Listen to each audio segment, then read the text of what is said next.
समस्त को नमस्कार। आज गोटे सुंदर कविता शुणा।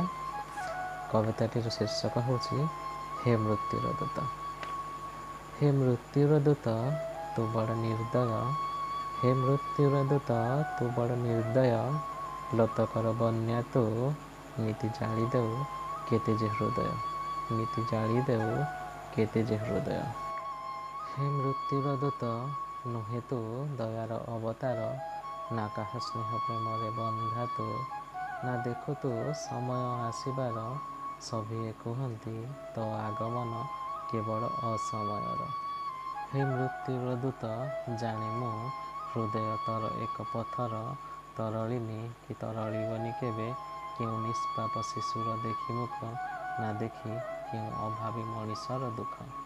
हे मृत्युर दूत मु पढ़ी भाषा अनेक आखिर, जे खजु थाए कही लोक आपणार, जे केबे साजिथिला साहारा जीवनर, तू काले छड़े नेलु बोली आज कांदुछि जा अंतर, तू काले छड़े नेलु बोली आज कांदुछि जा अंतर।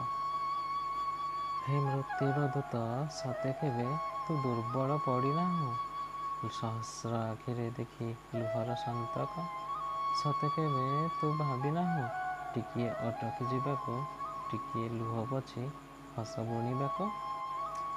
हे मृत्युर दूत तू होइपारु शत्रु समस्तकर, होइपारु तू घृणार पात्र, हेले तू तो शिखाऊ पुणी जीवन जीवार, तू तो शिखाऊ पुणी जीवन जीवार।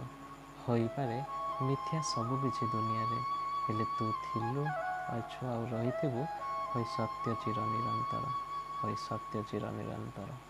धन्यवाद। आज कविताटी केमती लगिला निश्चित भाव में मतामत देवे। रहुछि। नमस्कार।